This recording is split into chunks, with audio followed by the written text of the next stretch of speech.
Hello, everybody. I'm Eric Weisbard, and welcome to Popular Music Books in Process, a collaboration between the Pop Conference, IASPM US, and the Journal of Popular Music Studies. It was IASPM US's conference last weekend, and 2 weekends, it's Pop Conference time. So get out there and present a paper. In the meantime, we're happy today to have Areum Jeong and Sam James here with us talking about Jeong's new book, K-pop Fandom, Performing Toku from the 1990s to today, on University of Michigan Press. And I think I might as well say right up front, available in an open access format, which is always very cool to be able to declare. Um, Centering on the work of fans and um, practices that blur the boundaries between passion, productivity, and cultural power. Um, Areum Jeong is an interdisciplinary scholar and educator of Korean and Korean diasporic cinema, literature, popular culture, theater, and performance. Currently an assistant professor of Korean studies at Arizona State University. She's the author of K-pop Fandom, the book we'll be talking about today, and Beyond the Seoul, activist theater and performance in South Korea and diaspora on University of Hawaii Press in 2025. That's a book a year if you're counting, people. Sam James, who'll be in conversation, is an assistant professor of communications at Auburn University, researching global media flows, participatory culture, and the communicative practices that shape transnational fan communities. Her work centers on K-pop fandom as a participatory culture. She's published on global creative industries, identity formation, and the social and cultural implications of collective participation in digitally mediated environments. She was a 2022 to 23 Fulbright Research Grant recipient to South Korea, and you can learn more at her website, samjamesphd.com. In 2 weeks, the series comes back with a jazz week. Andrew Barish's book, Hating Jazz, A History of Its Disparagement, Mockery, and Other Forms of Abuse, in conversation with John Gennari, author of The Jazz Barn, Music in the Berkshires and the Place of Jazz in American Life. But for today, it's all about K-pop and the conversation that's about to happen. While the conversation's going on, we encourage our attendees to put comments, questions in the chat. Gus Stadler will call on you to speak your questions or your comments if you prefer, or your more than comment than question. Any way you want to do it. We tell the presenters not to look at the chat. Let that be a surprise. So surprise and delight them. And with that, I turn it over to our speakers. Hey, hi everyone. I'm very happy to be here. I also know that I'm in very good company because when I first saw the list for this popular music and book series, I was very, very honored to be part of this list. So I'm very happy to be here and also very grateful that Sam James had took the time to read. Look at all these index annotated stickies. Yeah, very grateful that she took the time to read the book and prepare questions and discussion points. So yeah, it's also totally fine if you have no background knowledge about K-pop. And yeah, I'm happy to answer any kinds of questions. So yeah, thank you all for coming today. Yay. And I will caveat really fast that Autumn and I are in the same room because she's actually here on campus at Auburn University, giving a couple talks around campus. So we figured we would do this between two ferns style. So that's the format that you all are getting. So I have a couple of questions for you that mostly, hopefully, from one K-pop scholar to another will give us a chance to talk a little bit more about the book as well as your thinking and academic process while working on it. So the first one, this book is primarily about affective labor and fan affective labor, and it foregrounds fandom labor as central to understanding K-pop itself. What drew you personally to this concept, and how did it change how you see fandom, I guess, as you began researching it? Yeah, that's a great question. So I was a K-pop fan since I was a very little girl. It was the 90s, so it was a time when the word K-pop didn't even exist at all. We just called it 대중가요, which literally means Korean popular music. And the audience, the people who would listen to this kind of music were mainly, Koreans, domestic audiences, or some folks within East Asia, China, Japan. Um, and I grew up listening to K-pop, following boy groups, going to concerts, buying a lot of merchandise. And for me, it wasn't really it wasn't really a research thing because I just grew up with it naturally. So it was just it still is just part of my daily life. And when something is part of your daily life, like eating or sleeping, it's not something that you think of researching or study. It's not really a topic that you think, oh yeah, this would be fascinating to research. But fast forward like 20 years, I was in grad school, finishing up my PhD, and that was the time, that was a few years after Psy's Gangnam Style craze and the horsey dance and everything. Everybody loved it. And it was also the time when BTS was slowly gaining traction in the US and rising to fame roughly around like 2015, 16. And that was also when a lot of senior folks in area studies or media studies or, ethnomusicology started researching K-pop because there was a lot of traction, a lot more Western fans flowing into the genre and the production and everything. And I was also teaching a class on Korean performance, Korean medium performance. And while I was looking for articles to assign for my class, specifically on the topic of fan culture and K-pop, I noticed that a lot of folks had just started learning about this spectacular phenomenon that is K-pop. And so there were a lot of them are coming in from an outsider's perspective. And I'm not like shaming or, saying that's a fault or something. It's just that it's a very different perspective from where I'm standing from because I grew up with it. I was a very avid, enthusiastic fan. You can read about all the embarrassing anecdotes in my book in the 90s where I used to wait for K-pop idols in front of their house, their apartments. I don't do that anymore because that is stalking.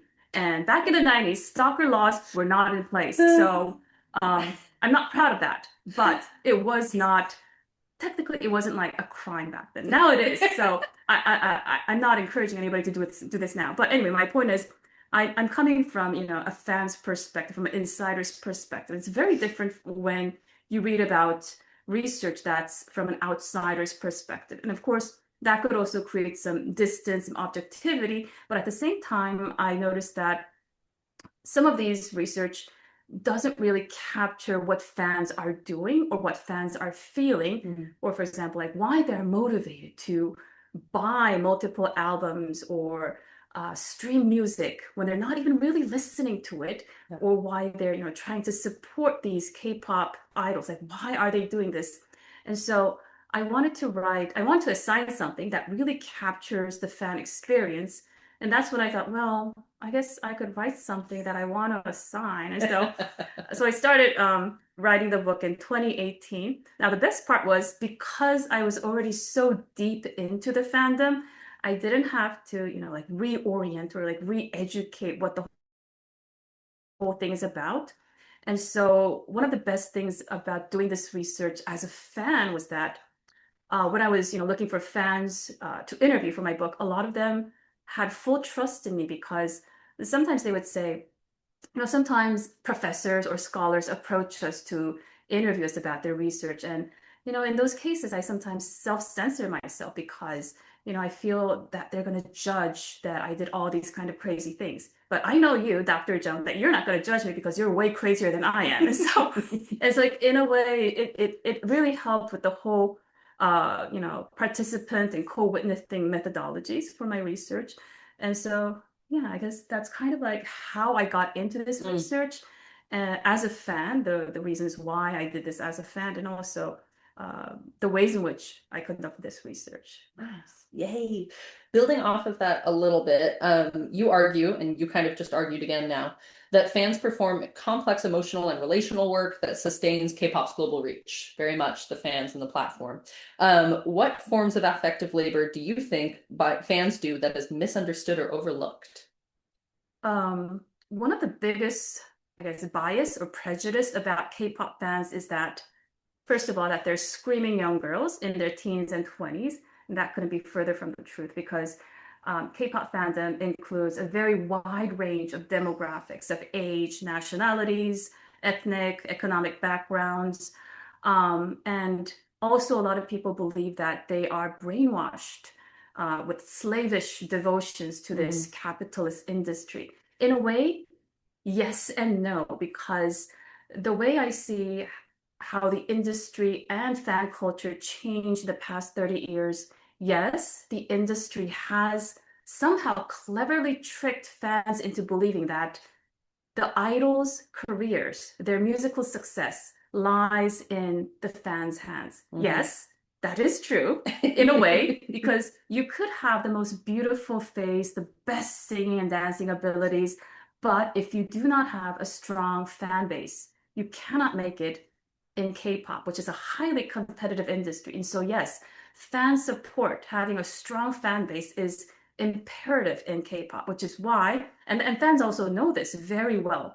And that's why they study the industry's criteria. They research how, people top the charts or win awards. They research it very thoroughly down to like, okay, we need to buy this many albums, we need to stream these many counts for this person to, I don't know, make at least like top 10 or something.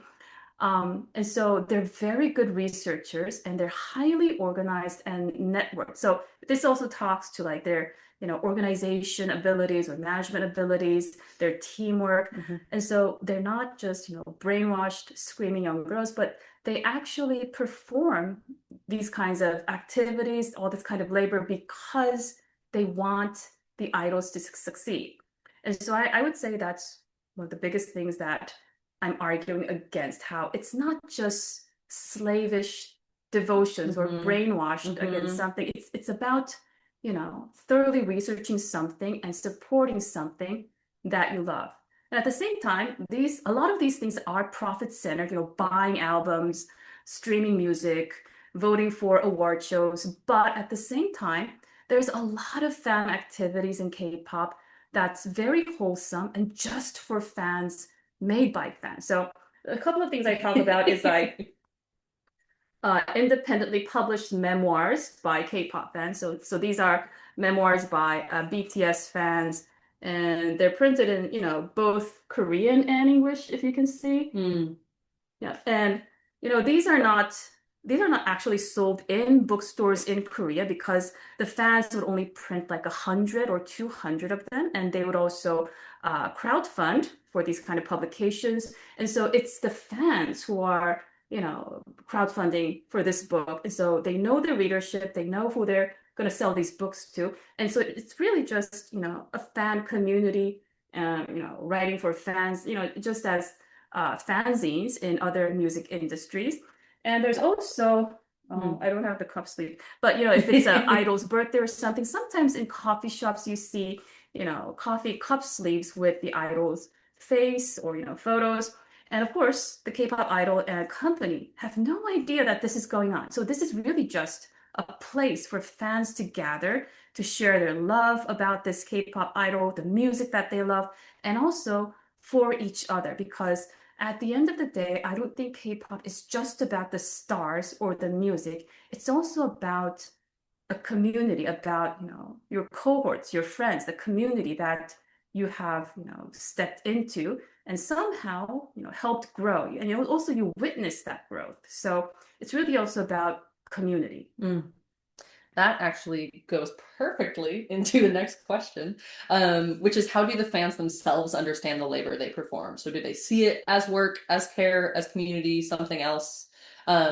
And then maybe getting ahead of myself, but affective labor blurs this like pleasure and pressure efforts here.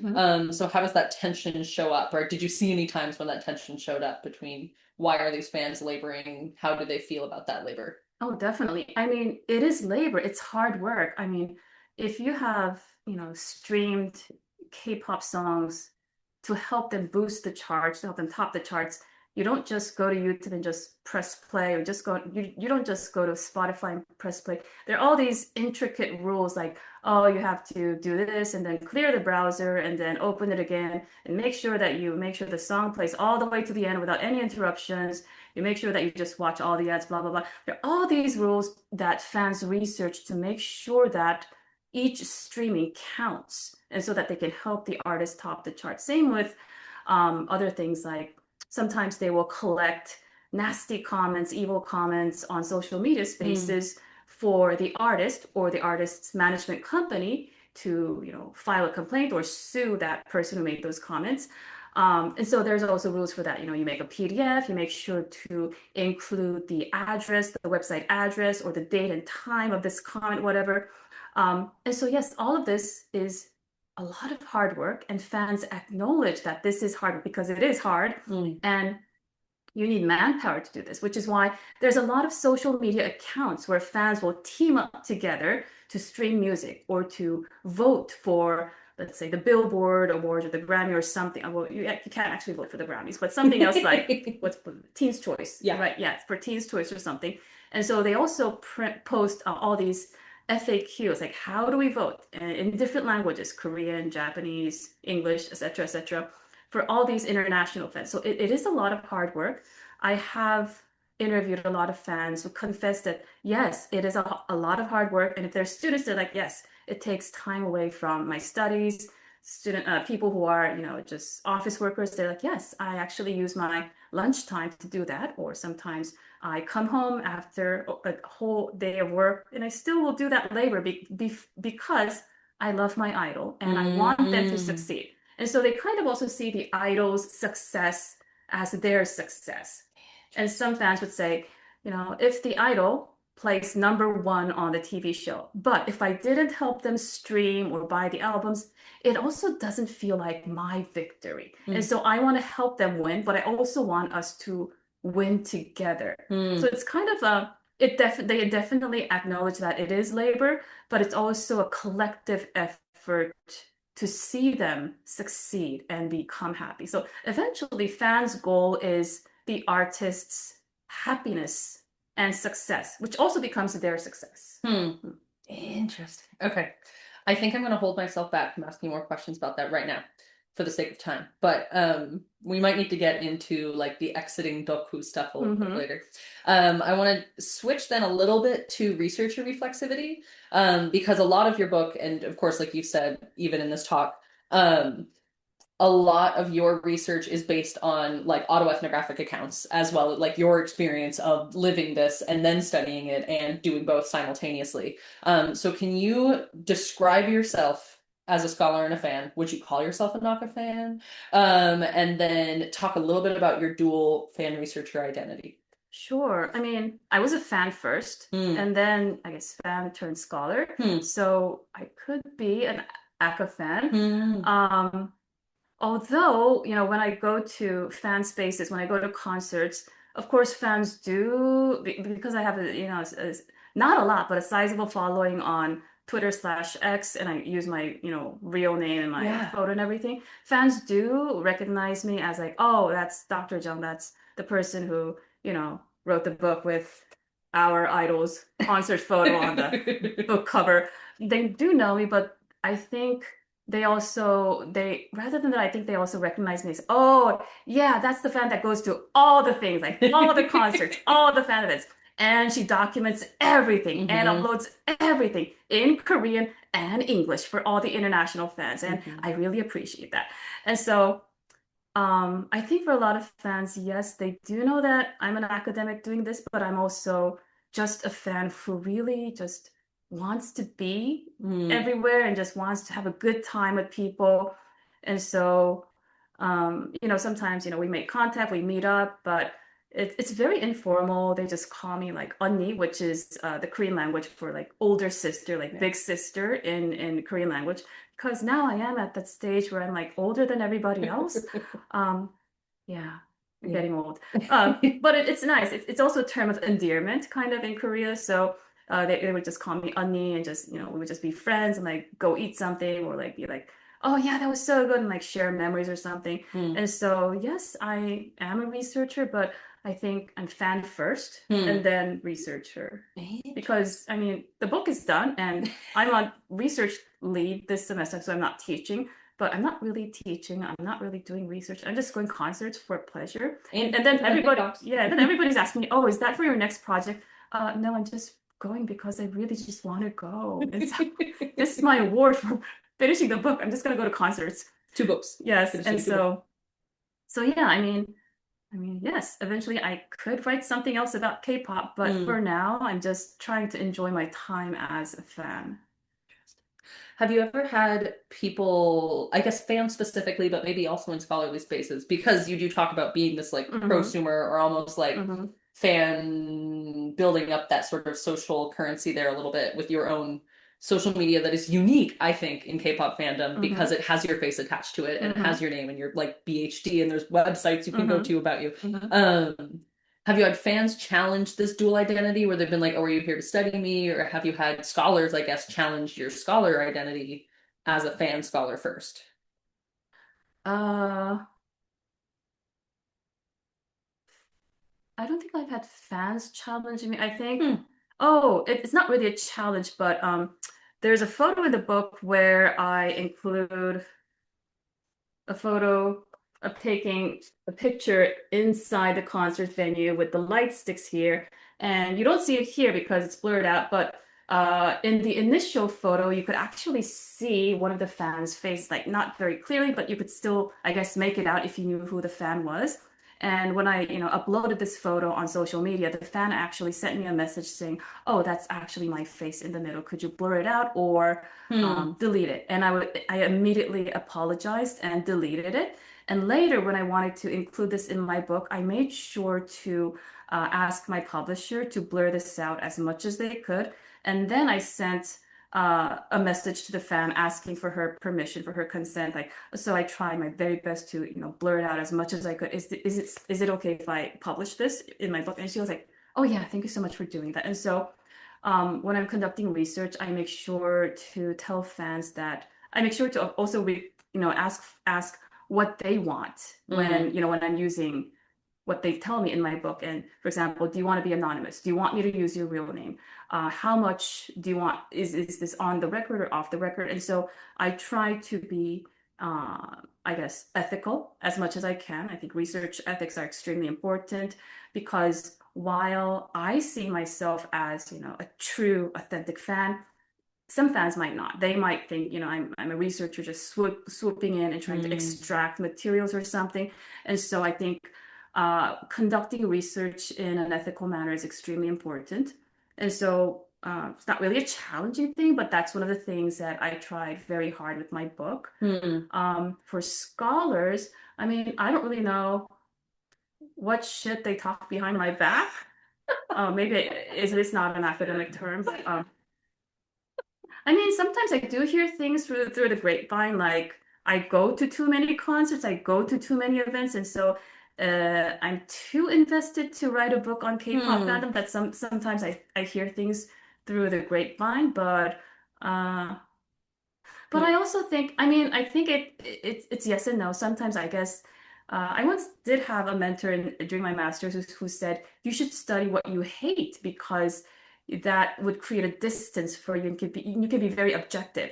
Yes, I can see your point of view, but I also disagree about K-pop fandom, which is a highly effectively charged phenomenon. Hmm. I do think there's so many more benefits that you can garner if you are in the fandom and if you did experience, a lot of things, a lot of emotions. There's, I think, a lot of things you can include in your research, aside from being very objective. And so, I don't know. I think for fan culture, it is there's many more benefits to be part of the fandom. I'm not saying that you have to do that, but I'm just saying that there are more benefits. Hmm. Um, so yes, I mean, I wrote a book that I'm happy about. Yeah. Um, I love some parts of it is embarrassing. Like my anecdotes from the 90s, it is embarrassing. it. It does feel like I'm putting my heart on my sleeve. It does feel like kind of like I'm stark naked. So it's also terrifying sometimes. but I also wanted to be very honest Mm. as much as I could. I mean, like you know, the stalking thing, it's a precautionary tale. Like, Yeah. don't do that. You know, and now stalking laws are in place in Korea, so you definitely should not do that. So it's, you know, I mean, people can learn from my mistakes. So, Yeah. I think you actually, I think, answered my next question. oh, So it's talking about these intimate charge spaces, and in both of these contexts. And so, is there anything else you'd want to say about reflexivity and how you approach reflexivity in this book, sharing such personally intimate as well as like community intimacy stories? um, I guess being more reflexive. As a scholar, one of the things I also tried really hard with this book is um, when I first started like doing literature review for this book, Hmm. I was reading articles and books published in English, but also in Korean language. And one of the things I noticed was that, and this could be a language barrier problem, but I also do know a lot of scholars who are fluent in Korean language, but they do not cite Korean language sources in their English language publications, which I think is a shame because there's Korean public, of course, Korean publishing works differently in that I would say Anglophone publishing is a bit more slower because we go through a very rigorous peer review process, and then we have more time to fix, you know, our edits and comments and everything. And then it takes, you know, another 6 months for the article to come out or something. So it takes like 2 or 3 years to publish a journal article Hmm. and much longer to publish a book. Whereas in Korea, publishing is very fast. And so, I mean, you could submit an article now and it might come out in like 2 months later. So it works very fast. I'm not saying that the fastest is the best, but what I want to say is that because they're so fast, you see a lot of journal articles with very cutting edge case studies in Hmm. Korean language journals. Um, and here, because it takes so much time, by the time it's published, it almost seems like old news. And so I'm not saying that one is better than the other. I'm just saying that there should be some kind of discussion between the literature in both Korean language and English language, especially for K-pop. But there's such a disconnect in, especially in English language scholarship. And I wanted to kind of amend that. So I actually cite a lot of resources from Korean language scholarship, especially scholars who I think are, you know, some of the greatest fan studies scholar, like Soo Kim, who's at Hmm. Seoul National University. But because her articles are not translated into English, a lot of people don't know about her. I think probably, I don't know, maybe like 5 people in the US know about her. Hmm. And so I tried to amend that by creating a lot more discussion between Korean language and Anglophone language scholarship in my book. And so I think I think that's also one of the ways that we can be more reflexive as a scholar. And also one of the attempts to decolonize Korean studies is to not just center Anglophone scholarship, but also to bring in scholarship from the native language. So that's, Hmm. I think, one of the things I tried very hard with this book. Nice. Absolutely. Speaking of power dynamics, I think then one thing your book does really well is reveal how these fans' emotional investments are harnessed by entertainment agencies, and so how some of that affective labor can be kind of co-opted. How do you see the balance of power between fans and the industry today? Is it shifting? I think it's constantly shifting. Fans will always bemoan that they have, you know, the weaker hand, the weaker position. They have no power to challenge the industry. And I do talk about some cases. For example, there was an autograph signing for a K-pop group a few years ago, and because the company didn't want the fans to film or take photos of anything illegally. They actually did a whole body check of the fans. They checked their bras and undergarments and everything to make sure that the fans did not hide any cameras in, you know, under their clothes.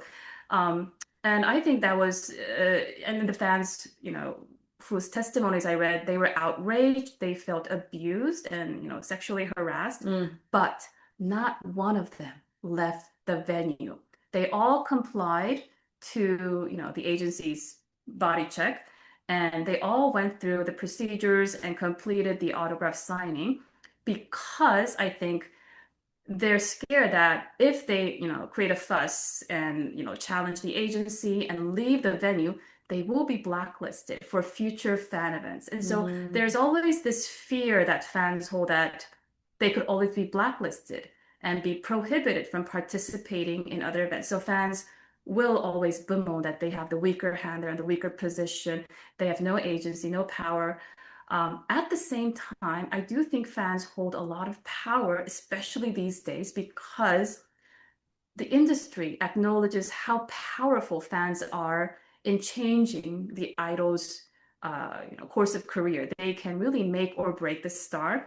And so when fans, place their requests about something, it used to be like handwritten letters and fax machines and postcards in the 90s, but now it's more aggressive with social media, hashtag attacks, um, emails, and also sending protest trucks to the agency, or sometimes a funeral wreath. It's much more aggressive, but agencies will take their requests or their complaints into consideration. So I wouldn't say that no, fans are just completely powerless or completely powerful. I think it's always fluctuating depending on the context and circumstance. So I would say, yes, fans do hold power because, especially today with digital media and tech, I see how digital media and tech is motivated by fans' enthusiasm and their fervor to create more cutting edge resources. So the power, I think, is always shifting. Mm-hmm. The Are you then, and this is partially inspired by a comment, which I'm pretending I didn't see pop up. Are you seeing the like formalization or professionalization of this affective labor then? Like are companies taking notes in a more formal way and almost commodifying the affective labor? I definitely think so. Yeah. Because, for example, even I'm taking photos, I'm filming concerts, I'm posting them on social media. That could go against like copyright issues, or those photo exhibitions that fans do, in fan spaces, or the coffee shop, cup sleeve events, which has idols' photos. That could also go against copyright issues. But companies will look away. They will not report fans. They will not call them out because they know that all of this effective labor actually helps them, actually helps the idol gain more popularity because, somebody who's just scrolling down their social media could watch this and be like, this is interesting. I want to learn more about this group. I want to learn more about his music. And so in a way, it helps promote the idol and the music. And so, I think companies actually kind of support this kind of professionalization of effective labor. On the flip side, then, do you see fans finding a way to resist or sort of rework those platform or I guess company-based expectations as well? Yes, definitely. Because everything is now so profit driven and so profit centered. And it wasn't always like this. In the 90s, a lot of things were actually completely free. You could go to autograph signings completely free. All you had to do was just get up really early and line up really early, but it was completely free. You didn't have to buy tens or hundreds of the same, K-pop album. But now everything is so monetized and profit centered that I do think there is a sense of fatigue among fans. There's a sense of like, oh, I can't pay, hundreds of thousands of dollars anyway, so I'm just giving up that kind of, I guess, lethargic attitude. But also there's this fatigue after spending so much money. There are fans who are getting more and more burned out, especially after the pandemic, because during the pandemic, K-pop stars couldn't, tour the US, or something. And then after the pandemic, they immediately started touring the US and Europe and other countries. And at first, fans were excited, they were happy, they're finally going to go to concerts to see their favorite star. And then after like 5, 10 concerts, you have limited funds. They're burning out, their wallets are burning out. And so you do now sense a lot more fatigue, I think, especially in the recent years, which is why when K-pop stars tour the US, not all of them sell out completely. I would say it's really the top tier groups like BTS, 17, Stray Kids, who really sell out completely, like those stadium tours.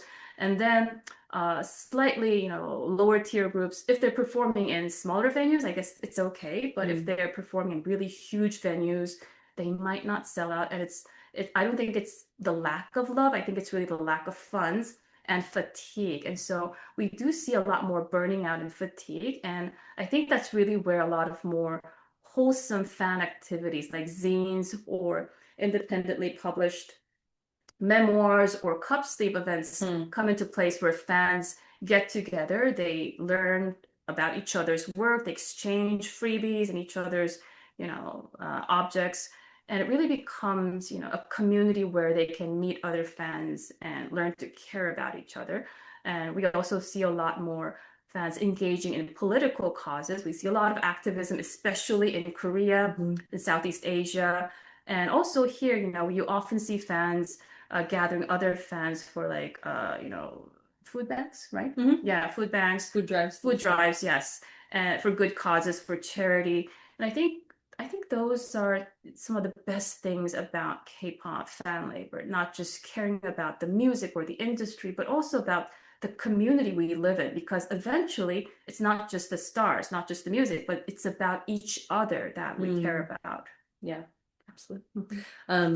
Excellent timing. I think we have one more question anytime before we open it up. And so I think I want to skip down to this last question. If you could write one more chapter of the book, what would it be? Okay, one thing I didn't get to write in this book, and it's because I think it deserves its own volume because it's such a dense topic, is K-pop fan fiction. Because I've been an avid reader since the 90s. And I mean, now everything here in the US, it's on AO3 or other platforms. In Korea, in the 90s, it was on internet fan communities, in text files, which still exist. You just have to know where to look for them. And because not everybody had a computer, it was before, internet was widespread in Korea, we would print it out. And because we had to save paper, we would print it out with the letter size like 8 or 7. It's like teeny tiny, but you print it out. And I was in middle school then. And so we print it out and just pass it around the classroom. And in a way, that was kind of like a communal reading, a collective reading, because we would also write in the margins. And so it's not just the production of fan fiction, it's also about the consumption of fan fiction and the community and the labor that goes into that. And so I thought about it, but I think that deserves its own volume to talk about the changes, the history of K-pop fan fiction from the 90s all the way up to today, where everything is so digitized and monetized on platforms that the way that fans write has also changed drastically. It used to be incredibly long, dense fan fiction, and now everything is like 500 words, 1,000 words, very short and monetized because they want you to pay like, I don't know, like $1 to read it or something. And so I thought about the ways in which how fan fiction changes is really interesting because it's also internet literature. And also how it involves a lot of gender politics like BL, and especially in Korea because it's such a patriarchal and homophobic country. It's interesting to see how fans also experiment with their gender identities through fan fiction. So I think that's something that deserves its own volume. It's not something that I can squeeze into a chapter here. So that might be one of my next projects, but we'll see. Yeah. Cool. Thank you. I think that wraps up our initial conversation. Thank you, Areum. Thank you so much for listening, and thank you for your fascinating questions, Sam. Yeah, thank you so much for that really interesting conversation. And we have a few questions. The first one is from Rob Drew about affective labor and its precedents in China and its inheritors in the US. Rob, you want to unmute? Okay. Can you hear me? Yep. Yeah. Excellent. This was great. Thank you so much. And I have a question about an article I read almost 20 years ago in, I think it was International Journal of Communication or Cultural Studies.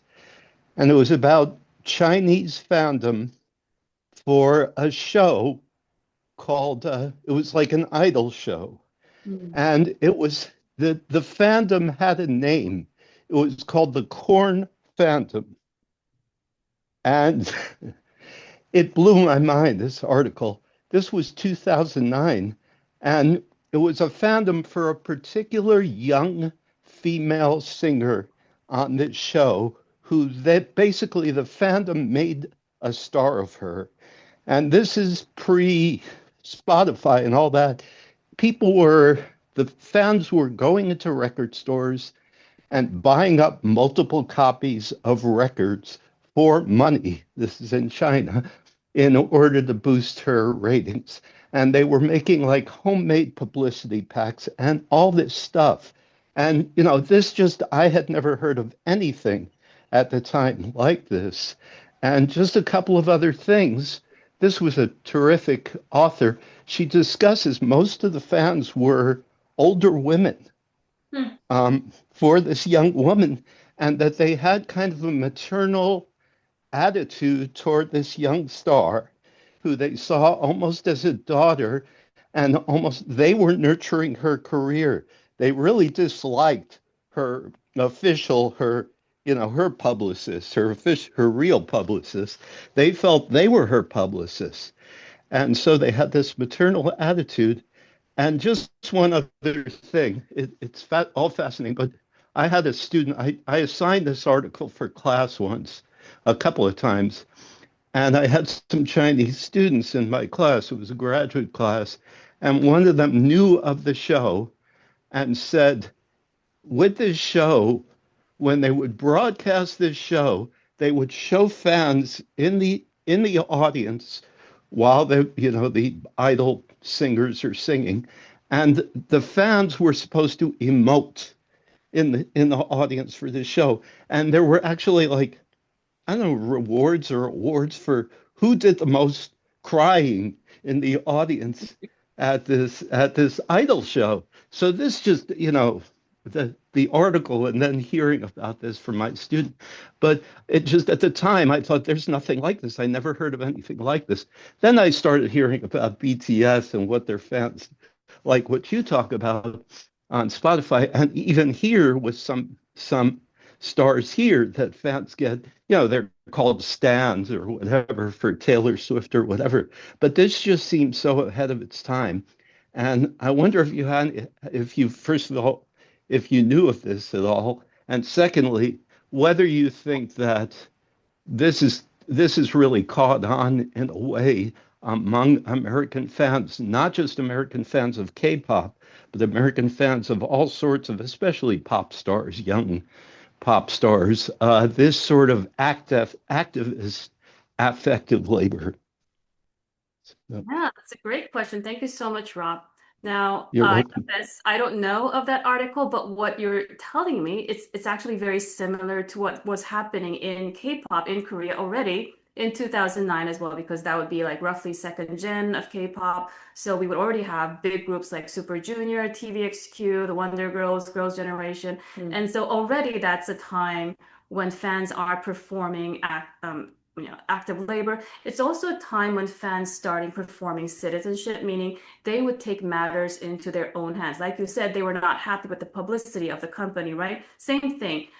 Starting from second gen, fans would take matters into their own hands. For example, there was this, big popular group, five-member boy band called TVXQ, and they sued their agency because they claimed that the contracts that they signed as minors were slave contracts. And guess what? The Korean court ruled in their favor. And so three of the members left the company and formed a new band, but the former company had somehow blackballed them and prohibited them from performing on national TV. And so what did the fans do? The fans poured all their money together to buy albums and also to create subway and bus advertisements for them. And if you ever travel to Korea, you would see hundreds, thousands of these bus or subway advertisements for idols created by fans. And so already in 2009, 10, that's a very, very similar scene that you would see in K-pop. I do see also a lot of similarities, like you talked about the maternal attachments. A lot of people think, oh, K-pop fans see the idols as their boyfriend or their future husband. That's not always the case. Sometimes they do see them as like a younger brother or sister, somebody that they want to help grow and nurture, and also somebody that they want to witness, their success. And so I also do see a lot of similarities there. But one thing that's very different from the Western music industry, especially here, is that you don't really, I think the biggest difference is that K-pop stars also perform authenticity and intimacy, because it's not just the music, it's not just a beautiful face. They're also showing who they are authentically as a person. So you also have to be a really good person in K-pop. You're not just a talented singer or dancer. You're also somebody who pays your taxes well. You're obedient to your elders. You're good to your juniors. You never swear. You don't drive under influence. You don't do drugs. You don't do blah, blah, blah. So you have to be a really good person. And you also have to perform intimacy, meaning you have to constantly communicate with your fans. Now, Taylor Swift will not tell me what she ate for lunch or dinner. K-pop fans will do. We have a whole app where they tell us what they're doing every minute of the day.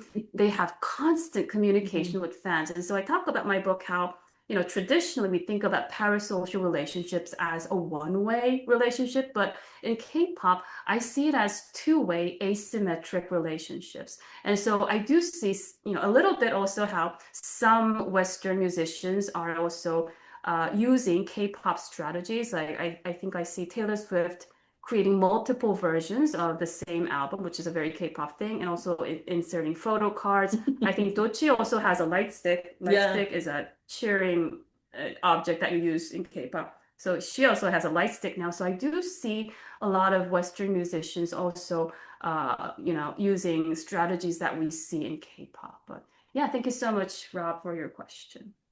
Yes, and Tay was exactly the one I was thinking of.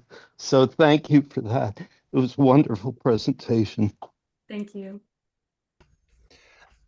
I'm going to ask a quick question myself, and because I think it sort of follows its point. I'm just wondering if is there. I mean, the word "stan" has come up, and there's that kind of there's an aspect of that that's kind of dark in certain circles, especially like on Twitter, etc. And I'm just wondering if bullying, I guess is what I'm thinking about, and that could be a form of effective labor, right? I'm wondering if that's common, or if it takes on any certain characteristics in relation to K-pop that you're aware of. Yeah, definitely. Thanks for that question. So yes, I am aware of the word stan and the negative connotations that it carries, which is why in my book, instead of using the word stan, I decided to use the Korean term 덕후, which derives from the Japanese term otaku, which is somebody who's very obsessed with manga or anime or some form of subculture. And somehow the Japanese word otaku traveled to Korea, and it became its own Koreanized version of 덕후. They took away the o in the start of the term. 덕후, similar to stan, also does carry some negative connotations in Korean language, but my argument is that it doesn't have to, especially today when there are so many people who are fans of some form of subculture. It doesn't have to be K-pop. It could be movies, like independent art films, or it could be something else.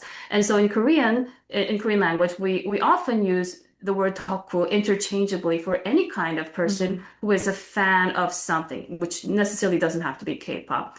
And so I use the term 덕후 specifically in my book, not just to to showcase the Korean context, but also to kind of take away the stigma that it carries. And also to answer your point about bullying, yes, of course, there's so much bullying in K-pop fandom as well. Fans could bully idols if they are not performing well, if they don't look the way that they want to, if they're dating somebody, if they announce that they're getting married. And I've given a couple of interviews about this, especially whenever somebody's dating somebody, there's a huge uproar, a huge backlash. A lot of Western journalists ask me, why is this happening? Why are fans so unhappy about somebody getting married? Well, it's because it's cultural differences, because a lot of fans, especially in Korea, believe that they have invested so much time and labor and effort starting from the day that the idols were a trainee, all the way up to their growth as a global superstar. And they believe that because we have invested so much time and labor and money, you should also do your part to reciprocate our labor and time by being a good person, by being a diligent performer, not by squandering your investment or your money on frivolous things like dating or getting married. And so it's really cultural difference. And I know here it's very different. I've seen how Swifties have celebrated, Taylor Swift's recent engagement. It's a very different kind of scene, and so there is many cases of fans bullying idols. There's also a lot of cases of fans bullying other fans of other K-pop stars, like, oh, my star is better than your star, that kind of thing, and also fans within the same fandom if they don't like each other. The most, what can I think of? I can think about things like, if they're writing fan fiction and if they don't like the order of the top bottom order, like if they wanted to reverse, they fight about that a lot. And so, yeah, that's for another topic, another day. But yes, For the second book? yes, Third book. yes, there's so much bullying. Um, and I'm not glorifying K-pop fandom in any way because so much of it can also be very, very toxic, which leads to fans exiting the fandom out of fatigue and burning out. And so I am not in any way glorifying that, oh, what everything that fans do are wonderful and amazing. No, there are dark sides, definitely. But but yeah, and I also do touch about how oftentimes, issues such as gender, race, sexuality, they're often swept under the rug because fans want to protect idols and for, the greater good. But I always tell my students, my friends that if K-pop wants to become bigger, they have to create a more inclusive space where we can discuss issues of gender and race and sexuality, especially because, like I mentioned, Korea is a very patriarchal, homophobic, and also racist society. And there's a lot of cultural appropriation in K-pop, and we still have a very long way to go to address these issues. Thank you for your question. Eric, you have a question about the cultural status of fandom more generally, it sounds like. Yeah, I think the previous conversation started to get at it, but let me see if I can just shape it a teeny bit.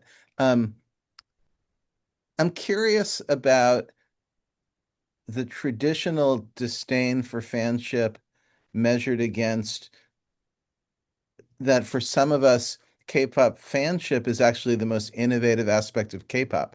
So, if like the Swedes have songwriters, it feels like K-pop has fans. And like that's the sort of cutting edge thing that's leading the way and everyone else is scrambling to keep up. So my question is, within Korea, how are fans seen? You talked about them being seen in relationship to sort of cool subcultures, but I would think that as K-pop's gotten bigger and bigger, and the appreciation worldwide of the innovative qualities of the fanship has increased. Some of the ways that it's been perceived have changed too. So if you could just sort of in those Bourdieu kind of terms, like talk a little bit about the sort of status of the fan, especially in K-pop as it's evolved. And in some ways, maybe for this question, the monetizing and corporatization is an important factor in helping us see the shifting status.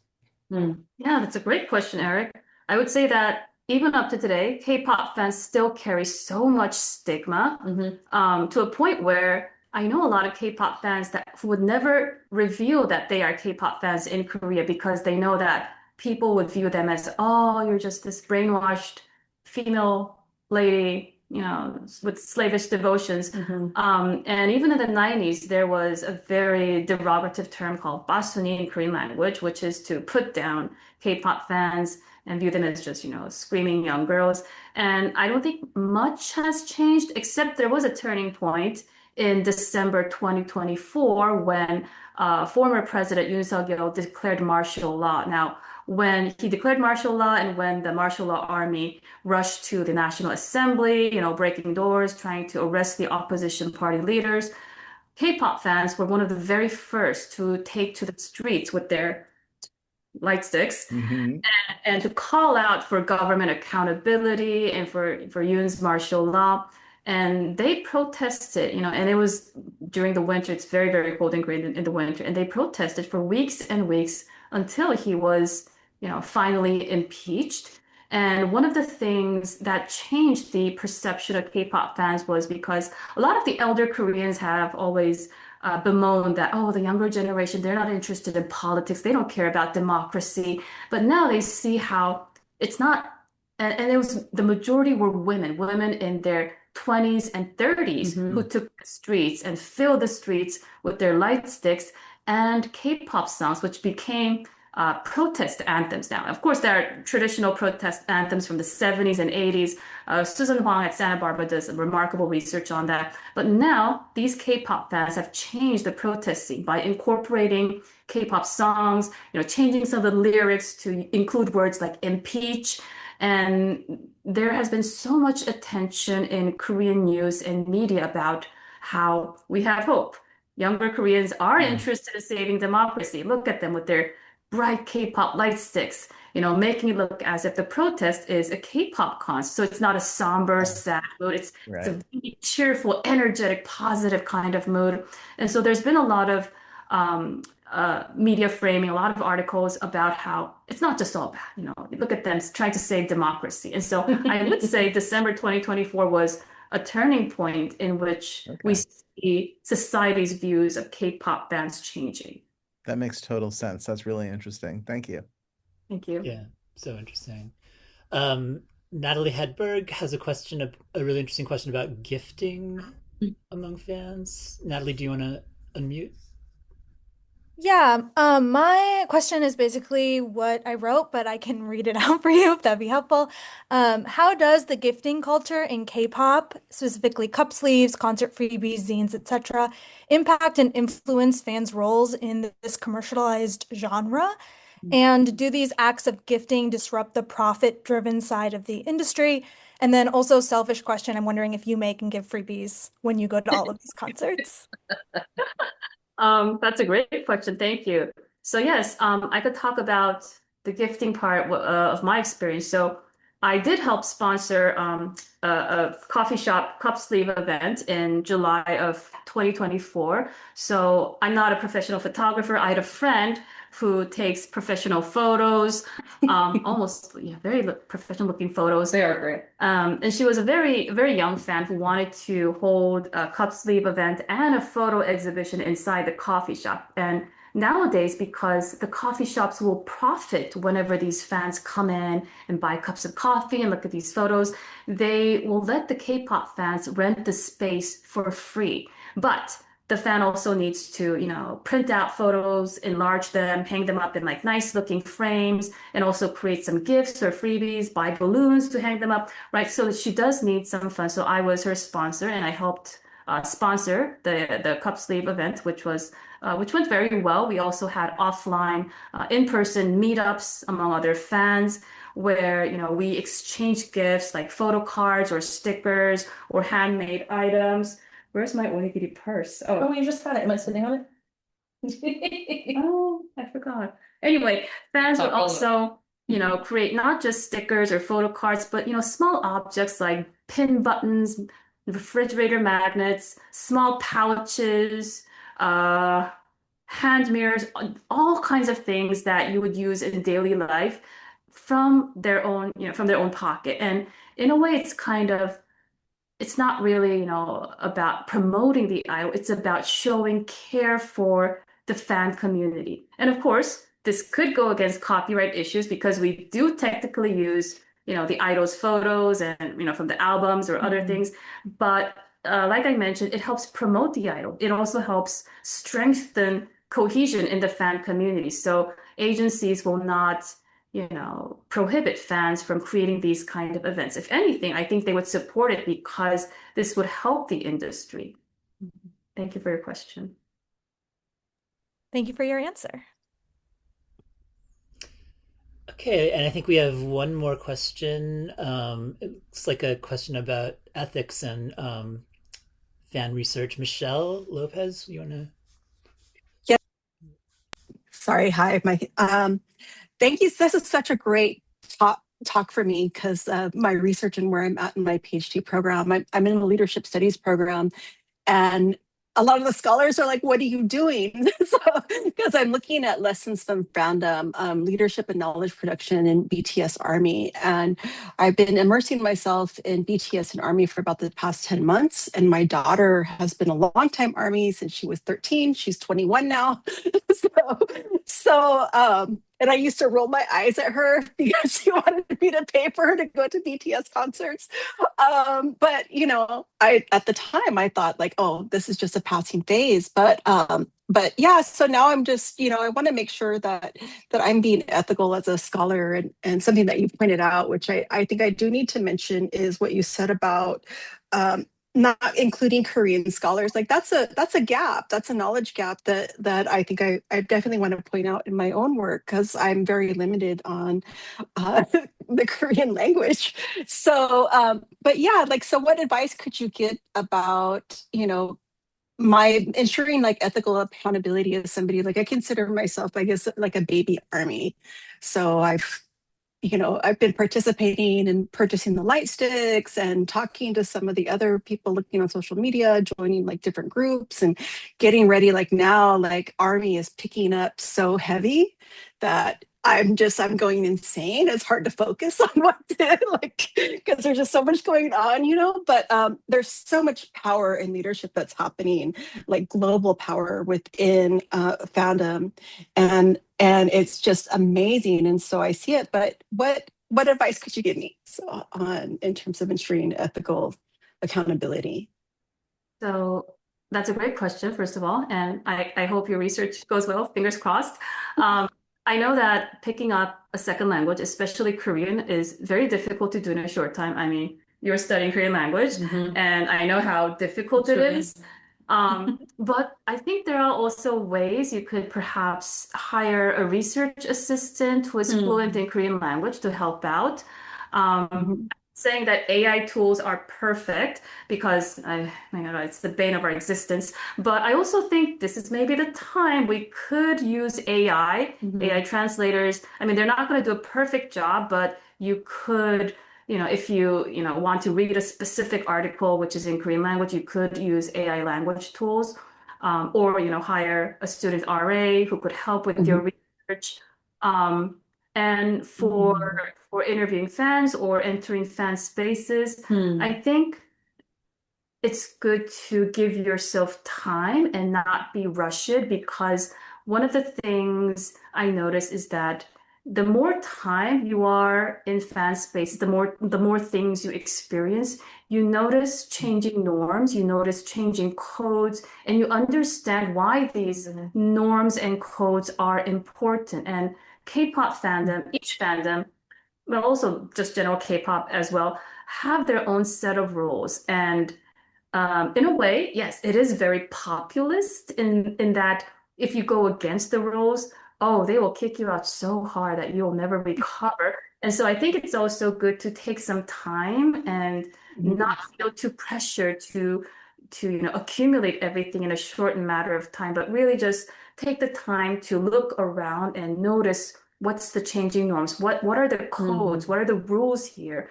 and what are the significance of these rules? Like, why are they, for example, why are they not speaking out to the agency about XYZs? Oh, it's because there's a chance that they could get blackballed or prohibited. Or why have the fans do this? Why are they not using the idols' real names on social media when they're discussing? Maybe because the idols could search themselves on social media and they don't want to see bad things about themselves. And so there are all these rules that, numerous rules. I think it's good to take some time to just really observe and see what's going on.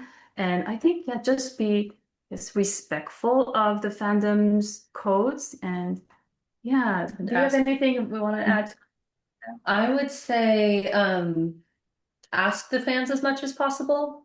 And if I guess almost in contradiction to Adam's point, depending on the timeline and size and required deliverables of your PhD, I would also like unfortunately like silo yourself a little bit. So like acknowledge the fact that you're going to be looking at only a slice of the phenomena, right? You're never going to understand all of BTS fan leadership practices throughout time. But if you say like during this period of the comeback, or during in an American context, in a certain language practice, like I think, or if you're looking at certain platforms, like I think that those limitations are actually helpful for whatever specific theories of leadership you're trying to understand. So I would actually, ideally, you would do this, but if you don't have the time, if you don't have the time, of the then like acknowledging that you're only looking at a slice could be productive as well.